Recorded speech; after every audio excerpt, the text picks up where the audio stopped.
بسم الله الرحمن الرحيم الحمد لله رب العالمين والصلاة والسلام على أشرف خلق الله محمد وآله وصحبه أجمعين برزان آماد بوان خوشويستان صالانا عادة لعالم إسلامي لزور شوينة كان يادي إسراء معراجي في غنبري خواد كريتو صلى الله عليه وسلم أو ياد كرنويا أقر بونا ساندن بيشتشي زور باشا وبيرهنانويشي تاكا قرآن فرمي وذكر فإن الذكرى تنفع المؤمنين هركاتك مروف شتێک بەبیر ئینسانی مسلمان دێنیتەوە هەم خێری ئەوەی دەگاتێ بۆ خۆی تەبلیغی ڕیسالەی خوای گەورەی کردووە هەم کەسێکیش ئەگەر ئەو عەمەلە و ئەو چاکەیە بکە ئەو کردەوەیە بکە ئەویش تێدا مشاریک دەبی و مشارەکەی دەبێ و هاوبەش دەبێت لە خێرەکەی بەبێ ئەوەی لە خێری ئەویش کەم بێتەوە کە ئەو کار و ئەو کردەوە جوانە دەکا. کاتێک پێغەمبەری خوا صلی الله علیه وسلم چەند ساڵێک لە دوای بیعثەت و لە دوای ئەوەی بوو بە گەورەترینی هەموو پێغەمبەران سەڵات و سەلامی خوان لەسەر بێ لە ماوەیەکی کووردا هێندێک عاجزی و هێندێک نەهامەت و هێندێک نەخۆشی ڕوبەڕووی پێغەمبەری خوا بوونەوە صلی الله علیه وسلم کە ئەویش سنەتی پێغەمبەرانی پێشخۆی بوو. وكخواي جورا فرمي أم حسبتم أن تدخلوا الجنة ولما يأتكم مثل الذين خلوا من قبلكم مستهم البأساء والضراء وزلزلوا يعني وأزعجوا إزعاجا شديدا حتى يقول الرسول والذين آمنوا معه متى نصر الله ألا إن نصر الله قريب. خواهي جورا فرمي أقر بيتانو بوابي إيو إسلامتي وإيمان داري ودين داري بكن وأوي بسر پیغمبراني پیشان هاتوني تسر رقاي إيو غلط تيجيشتون بلكو دبي همو أوي هاتو ترقاي پیغمبراني ديك السلام إخوان لسر بي لنا خوشي لزرر كردن لأزيات لآزار لهمو نهامت يكان دبي يخي أوانيش بك يخي إيوش بقري حتى ويلي هات پیغمبري واهبو لقل أو إيمان داراني كلقل يام بديان قلت متى نصر الله ئەرێ کەنجی نەسڕەتی خوای گەورە دادێ. ئێمە زۆر ماندوو بووین چونکە ئینسان بە تەبیعەتی خۆی ماندوو دەبێ عاجز دەبێ بێزار دەبێ برسی دەبێ تینوو دەبێ بە تایبەتی لەو ڕێگا دوور و درێژە و پێغەمبەرانی پێش پێغەمبەری ئێمە عەلەیه السەڵات وەسەلام پیاوێکی وەکو پێغەمبەر نوح کە ئولو العەزم و یەکەم پێغەمبەری ئولو العەزمە 950 ساڵ لەو ڕێگایە ماندوو نەبووە 950 ساڵ لەو ڕێگایە لە دوعا و لە دەعوە ماندوو نەبووە. ئەدی پێغەمبەری ئێمە صلی الله علیه وسلم هەرچی چەشنی ئەزیەت و ئازارە هەمووی چەشتووە و بیستووە و بینیوە ئەوجا پێغەمبەر عەلەیه السەڵات وەسەلام دوعای لە ئومەتی خۆی نەکرد پێغەمبەرانی دیکە دوعایان کرد. جا خودای گەورە فەرمێ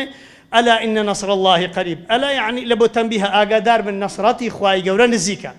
ئەوجا نزیکی خوای گەورە ئەگە 100 ساڵیش بی بەنسبەت خوای گەورە نزیکە بەس بەنسبەت من و تۆی 6-7 ساڵ ئەژین لەوانەیە پێمان کەم بێ پێمان زۆر بێ.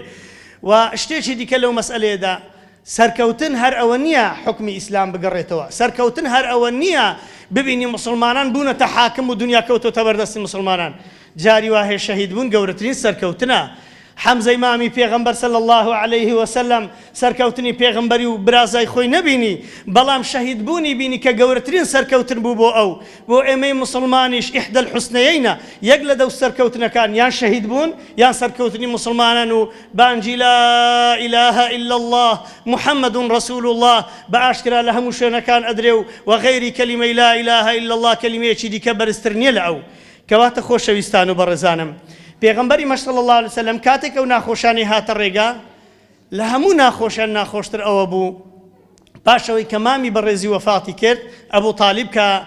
دیفاعی لێ دەکرد پێغەمبەریش ڕێزی لێ دەنا عەلەیه السەڵات وسەلام ئەویش ڕێزی لە پێغەمبەر دەنا عەلەیه السەڵات وسەلام تاکە مدافعی ظاهری بوو لە پێغەمبەری عەلەیه السەڵات وسەلام وەفاتی کرد. ڕۆژێکیان بە ماوەیەکی کورت هەندێک فەرموون چەند مانگێک هەندێک فەرموون 2-3 ڕۆژ پاڵپشتی داخلی و خۆشەویستی ژیانی و هاوسەری ژیانی تاکە خێزانی خەدیجەی داچی ئیمانداران وەفاتی کرد. بەنسبەت پێغەمبەری خوا صلی الله علیه وسلم هاوسەرێک 25 ساڵ بەیەکەوە ژیابن. لەو 25 ساڵە وەکو شاخێک پشتی پێغەمبەری خوای گەورەی عەلەیه السەڵات وسەلام و کەسێک بیت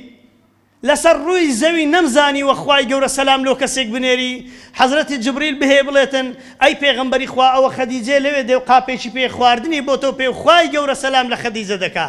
خوای گەورە سەلامی بۆ بنێری ئەو کەسە لەگەڵ تۆ لە ژیاندا بی چەند خۆشیەکە بەڵام وەفاتیشی وەجیابوونەوەی چەند ناخۆش و چەند ساعبە. کاتێک پێغەمبەری خوا ئەبینی خەدیجەی خێزانی دایکی ئیماندارن وەفات دەکا بەنسبەت پێغەمبەری خوا عەلەیهی سەڵاتو وسەلام وەکو معنەویات، وەکو ماندووبوون، وەکو عاجزی، وەکو ماڵچۆلبوون، وەکو خاڵیبوونی ماڵ لە هاوسەری ژیان و دایکی 6-7 منداڵان کە بمرێ لە ناکاو بمرێ زۆر مفاجئەیەکی گەورە بوو لەو پێغەمبەری خوا عەلەیهی سەڵاتو وسەلام. بەڵام هەمیشە دیاری و منحەی گەوران گەورەیە. هەدیەی خوای گەورە جەلە جەلالوه زۆر گەورە بوو لەو پێغەمبەری خۆی عەلەیهی السەڵاتو وەسەلام.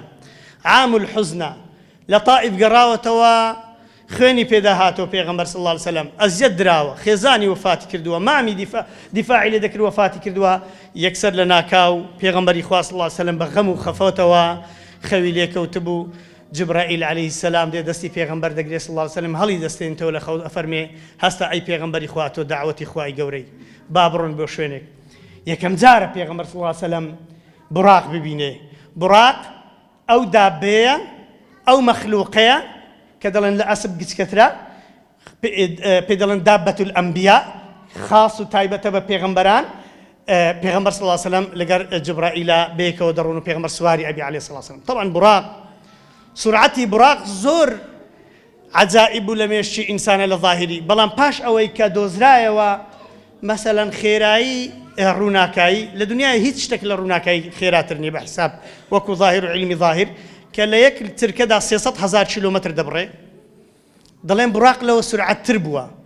علم ئێستا دەڵێ ئەگەر دوو قیتار، دوو شەمەندەفەر لەسەر یەک سکە بەرامبەر یەک دیبێن بە خێرایی ڕووناکایی بڕۆن، لە ناو یەکتری دەستنە دەرێ بەبێ ئەوەی هیچ سەرنشینەکان هیچیان لێبێت. لەبەرێ هەر کاتێک شتێک زۆر سرعەت بوو دەڵێ وجودی نامینی، فەکەئەنەما وجودی نەمایە. لۆیە مەلائیکەتانش کە سەریعن لە سەقفی دەستنە دەرێ، جنۆکە و مەلائیکەت و ئەوانە لە سەقف و لە دیوار و لە ئەستێرە و لە هەرچی بستنە دەرێ پێیان هیچ نییە. خوای گەورە سرعەتێکی زۆری پێداون لە بۆ معلوماتتان. دووەم شت لە ڕووی علمی کە ئێستا پێشان زۆر ئینکاریان دەکرد، چونکە پێغەمبەر فەرمی صلی الله علیه وسلم هەتا ڕۆژی قیامەتێ معجزەی ئیسرا و میعراج خەڵکێک ئیمانی پێی زیاد دەبێ وەکو ئێوەی بەڕێز ئینشاءالله کە یادی دەکەنەوە کە گوێ ڕادەگرن کە لە خوتبە و وتاران گوێ ڕادەگرن و خەڵکانێکیش پێی کافر دەبن. لەبەرێ عەقڵیان قبوڵ ناکە. چی عەقڵی قبوڵ دەکە شتێکن دە سرعەت بێ، بەڵام کاتێک لێم گوتی ئەگە دوو شەمەندەفەر ئەوها بڕۆن حاڵیان ئەوهایە، خەڵک یەکسەر گوتی مادەم براقش وایە، خاستن زانایانی ئەوروپی پاش ئەوەی کە گەیشتنە هەندێک حەقیقەت. یەک دووهەم میعراج چییە؟ لەوانەیە 100 کەس لێرە بی لە 195 کەس نەزانن میعراج چییە. میعراج ئیسمی ئالەیە، هەر شتێک لە سەوەزنی میفعال بی لە علمی نەحو سەرف ئەخوێنن، یعنی شتەکە ئیسمی ئالەیە، ئەو ئالەتە ئینسان سواری دەبێت. میعراج ئالەتێکە وەشی مەصعدەی. پێغەمبەر صلی الله علیه وسلم طبعا کە تەشریفی چووە بەیت المەقدس، پێغەمبەر صلی الله علیه وسلم لە بەیت المەقدس خۆ بە براقی وەسەر نەکرد، لەوێ بە مەصعدێکی وەسەرکرد پێی دەگوترێ میعراج، اسمی ئالی بۆ مەصعدەی وەسەرکرد، بۆ میعراجەی وەسەرکرد، ئاسمان بە ئاسمان ڕۆیشت پێغەمبەر عەلەیهی سەڵاتو وسەلام. یعنی پێش ئەوەی مەصعد دابێ خەڵک دەیگوت چۆن ئینسان ئاسمان بەسەر دەکەوی، بەڵام کە دیتیان مەصعد داهات شتێکی بەسیتە لە 200 تابقی وەسەرەکەوی زۆر پێیان شتێکی اعتیادیە ئێستاکە، مادام لە سونعی بەشەرە ئەوە هەبێ دەبێت لە سونعی ئیلاهی چە هەبێت جەلە جەلالوه کە خودای گەورەش ئەو عیلمەی داوەتە مرۆڤ. جا خۆشەویستان، پاش ئەوەی پێغەمبەر صلی الله علیه وسلم دعوت کرا لە بۆ ئەو دعوەتە بزانن گەورەترین معجزەی پێغەمبەر صلی الله علیه وسلم قورئانی پیرۆزە. دووەم گەورەترین معجزەی پێغەمبەری خوا عەلەیهی الصەڵاتو وەسەلام ئیسرا و میعراجە. ئیسرا یعنی شەوڕۆیی، میعراج یعنی سەرکەوتن بەو ئالەتەی کەوا پێغەمبەر صلی الله علیه وسلم پێی بەرز بووە لەگەر جبرائیل عەلەیهی السەلام. بۆچی ئێمەی مامۆستایان دەڵێن لە شەوی ئیسرا و میعراجە سنت نییە مەثەلەن شەو نوێژان بکەی لە ڕۆژەکەی سنت نییە مادام حادیثەکی هەندە گەورەیە وەکو لەیلەتول القەدر ئیحیای بکەینەوە و ڕۆژەکەی بە ڕۆژی بین، لەبەرەوەی کاتەکەی دیار نییە. ئەگەر کاتەکەی دیار بووایە ممکنە عیبادەتیشی لە بۆ دیاربان. ئێستا ئەوڕۆ کە 27 ڕەجەبە، 27 ڕەجەب بۆ ئەو شەو 28 دەزانی ئەو یادە یادی چییە؟ ئەو یادەیە صلاح الدین ئەیوبی لە 27 ڕەجەبی 581 هیجری بەیت المەقدسی ئازاد کردووە. ئیتر بووە بە یادێک لە بۆ ئیسرا و میعراج. هەموو عالەمی ئیسلامی ئێستا دەڵێن 27 ڕەجەبی یادی ئیسرا و میعراج، 27 رجب يادي فتح بيت المقدس فكأنما إسراء معراجي بيغمبر صلى الله عليه وسلم چند گرنگ بوا لديدي مسلماناني ضعيفة فتحي صلاح الدين أيوبيش لدواي فتحي بيغمبر صلى الله عليه وسلم لدواي إمام عمر رضي الله عنه چونكو سي فتح كراون لبو بيت المقدس فتحي بيغمبر صلى الله عليه وسلم كبإسراء معراج سوا بإسراء سوا وفتحي عمر كري خطاب رضي الله عنه وفتح صلاح الدين أيوبي خواهي قورة ساوة كان من رون كاتو بفتح بوني جارج كي بو خاطري عظمة قوري خوي بو معلومات تان دو جاري ديكش لو تارن باسم كردوا لو دنيا لو تخواهي قورة أو بيت المقدس يداناوا لو أو فلسطين هي فلسطين وبيت المقدس لدستي هر قوة تشبن أو أنا سيد العالم قدس لدستي هر شيء دي بي أو قورترين لاعبي ساحي دنيا لذي هاد قوتها لزماني ذو القرنين لزماني بخت نصري لزماني پیغمبر سليماني اواني او صار كساني حكمي هم دنيا كده نمرودي لزماني هر كسي حكمي هم دنيا كده او حكمي هم دنيا كده كحكمي فلسطيني لدزبوا تا حكمي فلسطيني لدس نبوا حكمي هيتي لدس نبوا بوش خواي جورا بيغمبر موسى فرمو برون اذهب فرمي برونا واذ قال خواي جورا فرمي لسوره بقره لبدايه سوره بقره فرمي خواي جورا بيغمبر موسى فرمو ادخلوا هذه القريه وكلوا منها حيث شئتم رغدا برونا او قريه يعني قريه بشاري جوتي بقول برونا او شاري تيان بپیغمبر موسی فرمو لبري طاقت یا نبو قوت یا نبو خوا او بهري په نبخشي بون لبري جولك ترسنوك بون خوا فرمي بپیغمبر موسی قلت اذهب انت وربك فقاتل انها هنا قاعدون بروتو بخو خو شريب كما لير دادنيش اگه نازع بيدين جور اگه نازع شنبون اما دغه حكمي اغلبي داينا شي بسر كاي دغري داينا خواي جور رخني لك تنزل جلاله خواي جور فرمي دبي صار الى صحراء كاني بين مصر وفلسطين 40 سنه يتيهون في الارض تل صالي بزربون لصحراي بزربون بزربونك مفسرك دلي زلام لسبيني هتا ايوارد دقرا يك متري لدوري خودور ناكتو او هاليك بزربون لصحراي يكشتيان ندديد دوري خود سورانو دقران چونك خدا توشي تيهي كربون تيهي يعني ونبون تا بنا بخواي او الى مالي خود توشي تيه ببي او الى شارك توشي تيه بي او الى حدود كاني بلا روسيا ولو انا تيه توشي تيه بزربون بي خوا بنا من يا ربي باش اوي كبيغمبر صلى الله عليه وسلم تشريفي شو بيت المقدس شو اقصى بو يبيدل اقصى دورترين مزقوتا بيغمبر سرداني كردبي اقصى عكسي ادنى يعني نزكترين اقصى يعني دورترين سبحان الذي اسرى بعبده ليلا من المسجد الحرام الى المسجد الاقصى الذي باركنا حوله خايو رفرن باكو بيغردي لبو او بيغمبري بشور روشني بپیغمبري خوي كرد ديار بواسطه براق افرمي بردي مسجد الحرام نيجي كل پیغمبر صلى الله عليه وسلم خو حافظي كرد ورويش لبو مسجد الاقصى لوي تشيديت زورترين قبري پیغمبران وارواحي پیغمبران وشونيه لوي علماء افرمو خوي جورا او زوي وادرس كرد بزوري خلشي اعتيادش كانوا يشكروا مسلمان بولوي نارزي لا شيء نارزي ما مستاكم جيلي بولا كنالي يان الرحمه بو الفجر بولانا قلت مؤذني مزقوتي ما مردبو شينا ولا بشيرين ولا كراشين شاردوا كراكي قلت لي باوك ما شاردوا حفظ سال بو باوشي مردبو قلت قسم بخواي جورا كقبر ما لدا جيش نسر تابوتك هل من داو وكو استا مردبو وابو سبحان الله شك او خاك دلن او خاك خداي جورا خاچي پیغمبران رينا داوا لا شيء برزيني لو غيري پیغمبرانش لا بزوري ولا لا شيء نارز لنا او خاك خاچ فلسطين چونك باركنا حوله دوري مسجد الأقصى زوربي قبري پیغمبران سلام خوان سري شوينه شي مباركه شوينه شي غوريه شوينه ك لا شيء پیغمبران وغورتين مخلوقات اني خواي غوري لين او ارواحنا لنا او مزغوتا نيجان لدو پیغمبري خواكر عليه الصلاه والسلام پیغمبر صلى الله عليه وسلم نيجي لبو پیغمبران كر او يعني تسيا او تن حكمته اشتدا يقل حكمته كان دلين بوابي اسمان بيت المقدس حتى دلين او صواريخ او يعني اقمار صناعي او انا مقابل بيت المقدس اثناء اسماني بوابي لبو اسماني علم يستودري دوامين او اشارته لبو او حديثي پیغمبر خوا صلى الله عليه وسلم هر کسیک لپاش هاتني محمد المصطفى صلى الله عليه وسلم لوينيه لسر هیچ دینه چی دیکه به هیچ کسیک به پیشوای خو دابنه او بيت المقدس شکوته بردستی اترتواو او سلطي معنوي وديانتي ورقت بيغمر صلى الله عليه وسلم او بر لبن بي يهود هات دري زارج كا قبله يوان بي وقبل بيت المقدس ايميا بابە سڵتەی ظاهریش ئێستا ئیوان بی بەڵام کە پێغەمبەر چوو عەلەیهی سەڵات وەسەلام لەوەی هەموو پێغەمبەرانش نوێژانە دوو کرد زۆربەی پێغەمبەرانش پێغەمبەری بەنو ئیسرائیلی بوون لە بۆ معلوماتان ئەو پێغەمبەرانش هەموو نوێژان لە دوو پێغەمبەری کرد عەلەیهی سەڵات وەسەلام ئەوە ئیشارەتێک چونکە لەو ڕۆژانە مامۆستایەک وەفاتی کردبوو ئێمەش مامۆستایەکی گەنج خوا قەبری پڕنوورکە یا ڕەبی پیاوێکی باش بوو نەحسەبه كذلك ولا نزكي على الله أحدا یەکێک لەسەر قەبران چاوەڕێی جەنازەمان دەکرد مامۆستایەکی ئاینی کە پێشان خەتیب بووە هاتە بنگوێ من گوتی مامۆستا شتێکی زۆر سەیرم گوێ لێ بوو مەلایەک گوتی بە گوێرەی ئاەتێکی قورئان جوولەکە نەسڕانی سابئە دینەکانی دیش ئەگەر لەسەر دینی قەدیم مابن و تووشی تەحریفات و شت نەبوو بن دینەکەی وانیش تەواوە دینداری وانیش تەواوە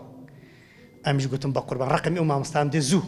ڕقمم دێ لەبەر ئەو مەسەلەی عەقیدەیە هی ئەوەی نییە مەجە مەلا بوو گوت کورە ئیمام و خەتیبە گوتم زوو ڕقمم دێ ئیتر پێم حاصل نەبوو ئەو کاتی دوای خوا خێری بنووسی چۆ لای ئەو مامۆستایی گوتم کا زوو تەلەفۆنی بدێ مامۆستاوە چت گوتیان تی وەڵڵاهی ئەوە ئاەتێک هەیە لە سوورەتی ئەلبەقەرە ئاەتی 61 خوای گەورە فەرمێ إن الذين آمنوا والذين هادوا والنصارى والصابئين من آمن بالله واليوم الآخر وعمل صالحا فلهم أجرهم عند ربهم ولا خوف عليهم ولا هم يحزنون بجري أو آتي خواهي قولة فرمي إيمان دار هادو يعني يهودية كان نصارى يعني نصرانية كان استبيان فلا مسيحي وصابئش استصابئ زور كم بين عندك صابئ أي من داي أنا لدور بري خوار بغداد هنا خليشي شي زيو زيرو أو شتو كاننا طمعي السلطان زورني عندنا برلمان وشتان كم هي أوانا أو صابئانا أو نصارى دلنا وقت خو دينك لسه ديني بيغمبر يحيى بين عندك دلنا لسه بيغمبر ديني بيغمبر آدم بين استبوين أصدر برستوشتوا قلت بجري أو آتي أمن دلهم خوا أفرمين لهم أجرهم عند ربهم أجا إيمان ينهبوا وعملي صالح بغير أدري أن لا يخوالوا هي ئەمش گوتم ماڵتاوە بیا خۆ دەبڕۆ تەماشی تەفسیرێکە پێش ئەوەی خەڵکیش پێی ماڵ وێرانکەی ئەوە زۆر لە ئاخریجی ئەزهەر وانەش تووشێ ئیشکالان دێن گوتم پێغەمبەری خوا دەفەرمێ صلی الله علیه و سلم هەر جوولەکە و نەسڕانیەک لە هەر دینێکی دیکە ناوبانگی محەممەدیان گوێ لێ بیکە بوویتە پێغەمبەر ئیمانی پێێنێن مخەلەدن لە جەهەنەمی کافرن لەبەرەی هەموو دینەکان نەسخ بوونەتەوە ئەوە یەک دووەم معنەی ئەو ئاەتەی وەیە ئیماندارەکان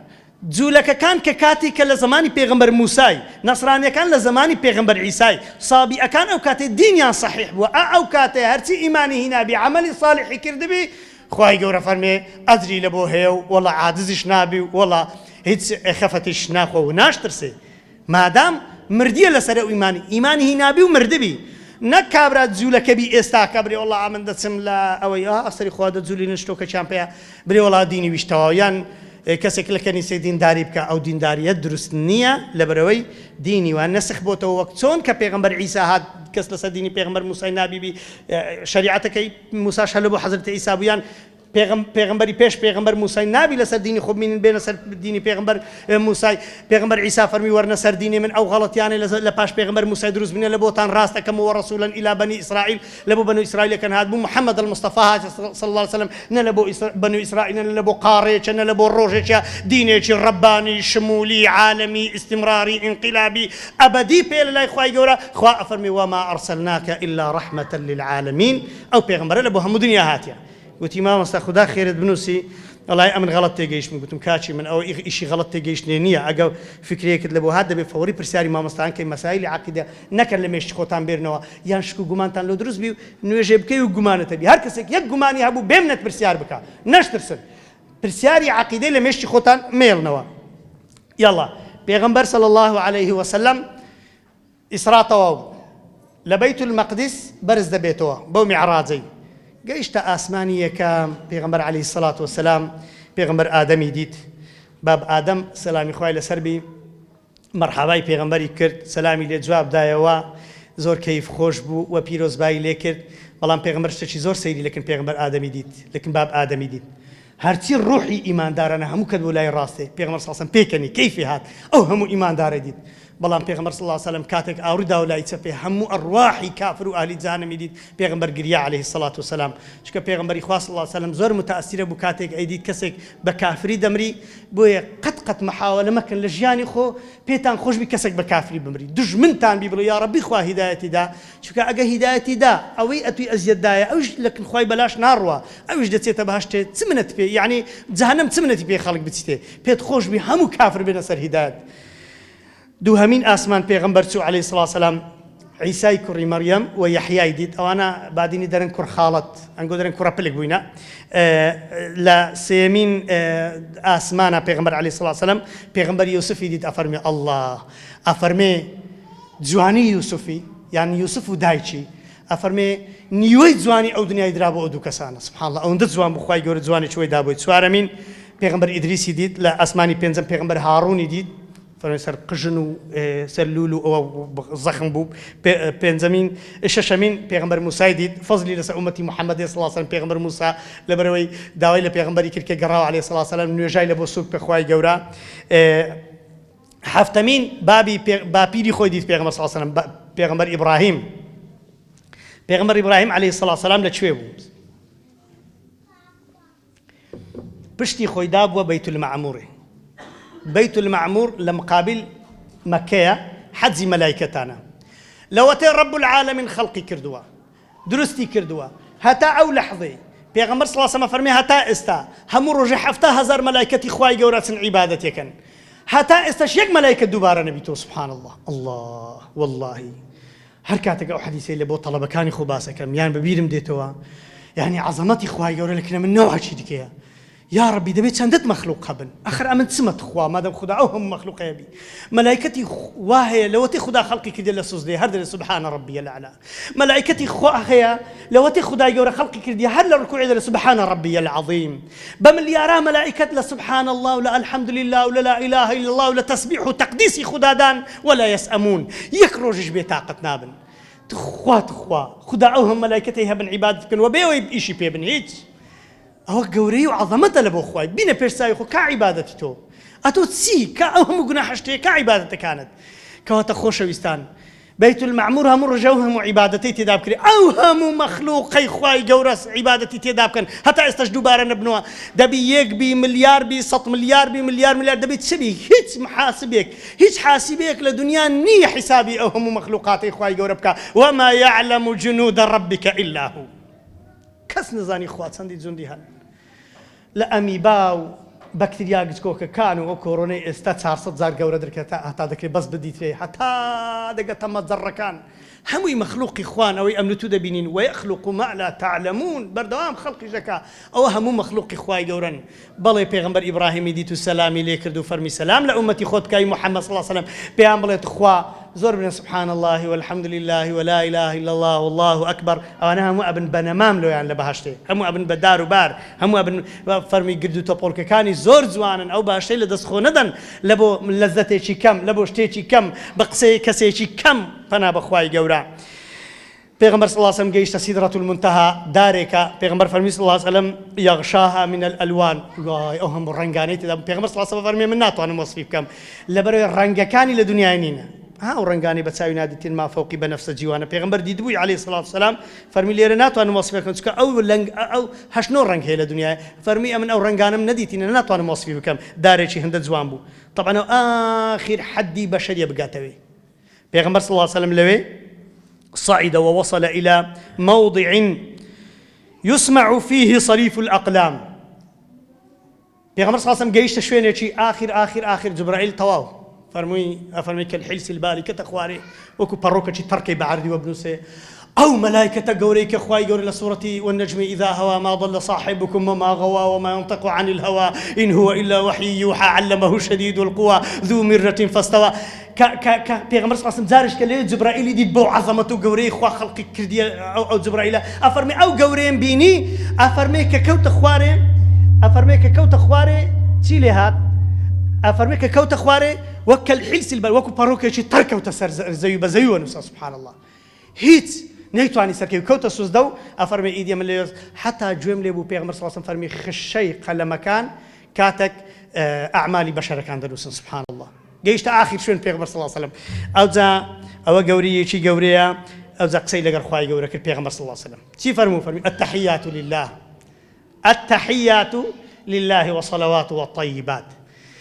پێغەمبەر صلی الله علیه و سلم چ بەخوای گەورە بڵێ ماندی نەبی خوای گەورە ماندی ناوی بڵێ سەلام لێبی خۆ سەلام سەلامی خوا بۆ خۆ ئەسەلامە فەرمووی پاکی و بێگەردی لە بۆ خوای گەورە خوای گەورە جوابی پێغەمبەری داوە ئەوە یعنی چێ جوابی داوە يعني خواي جورا يقل صفات كاني كلامه خدا كلامه قصاك خواي جورا هر وقتك حزيلي بقصاك خواي جورا وكلم الله موسى تكليما خواي جورا قصدك بيغمبر موسى القرآن كلامي خوايا خدا بردوام حزيلي بي حركاتك حزيلي بقصاك خواي جورا جل جلاله إذا صفتي كلام صفة رب العالمين جل جلاله طبعا خواي جورا جوابي بيغمبر خدا فرم السلام عليك أيها النبي ورحمة الله وبركاته هتهم روج حسابك أو يادگاریت ببیردێتەوە لە نوێژێ زۆر گەورەیە ئینسان ئەو یادگاریە ببیردێتەوە پێغەمبەر دوعای کرد فەرمی سەلام عەلەینا وعەلا عیباد الله الصالحین خوایە سەلام و گەورە و ڕەحمەتی تۆ بڕژێ بەسەر ئەو کەسانەی کە صالحن پێغەمبەر بەس دوعای لە بۆ صالحەکان کرد یا ڕەبی خوایە لە صالحەکانمان حساب بکەی و ئافرەتەکانیش لە صالحات حساب بکەی پێغەمبەر صلی الله علیه وسلم فەرمێ کە لەوێ خوای گەورە 50 نوێژی لەسەر پێغەمبەری واجب کرد عەلەیهی سەڵات وسەلام پێغەمبەر گەڕاوە عەلەیهی سەڵات وسەلام حەزرەتی موسا فەرمووی ئادەی چی کردە دیاری لە بۆ ئومەتی تو فەرمی وەڵا 50 نوێژ فەرمی یا محەممەد ئەمن تەجروبەم هەیە بەنو ئیسرائیل نوێژیان ناکردن زۆر بە زەحمەت بوون ئەمیشان لەناو بووم لەگەرە مندا بوون نوێژانەکە بگەڕێ و داوا لە خوای گەورە کە خوای گەورە لە سوک بکە گەڕاوە لای خوای گەورە چەند جار هەتا ئاخر جار لە 50 نوێژی بۆ 5 نوێژ بەڵام بە شەرتەچی هەر نوێژەک خێری 10 نوێژای هەیە هەمان ئەو 50 نوێژەت لە حیسابە کە خوای گەورە لەسەر توی واجب کرد بوو بەڕێزانم کە خوای ئەحکەم الحاکمین 50 نوێژت لەسەر واجب کە ئەدی کو کەسابەتی بکەین دەی ئەدی کەسابەتمان کو کرد بە ئەدی باشە خۆ دەبێ هەر نیو ساعتی زارەشی نوێژەکمان کرد بە دیارە خوای گەورە کە ڕەزاقە داوای ڕزقی لەمە نەکردووە داوای عیبادەتی لەمە کردیە جا خەڵک ئێستا لە دوو ڕزقی دەگەڕێ عیبادەتی بە تەمای خوای لێگەڕا کاکە تو عیبادەتی بکە والله کەس لە برسان نامەدی خوای گەورە ڕزقت دەدا و خوای رب العالمین ڕەزاقە ذو القوة المتین جا ئازیزانم ئەو 50 نوێژە ئەوە دەلالتە لەسەر گەوری ئەو نوێژەی پێغەمبەر صلی الله علیه وسلم گەڕاوە لە بۆ بەیت المەقدس دیسە نوێژی بە پێغەمبەران کرد و پێغەمبەر صلی الله علیه وسلم هاتەوە چەند عیبرەت بە کورتی مقصد لدعوتي خواهي يقول له بيغمبري تسبو ليريه من آياته الكبرى شتي عزائي بشاندا باشتي بشاندا جهنمي بشاندا أقدار من لشتكي بيغمبر صلى الله عليه وسلم فرمي كجرام وهشت زيجم صار نبو يعني تي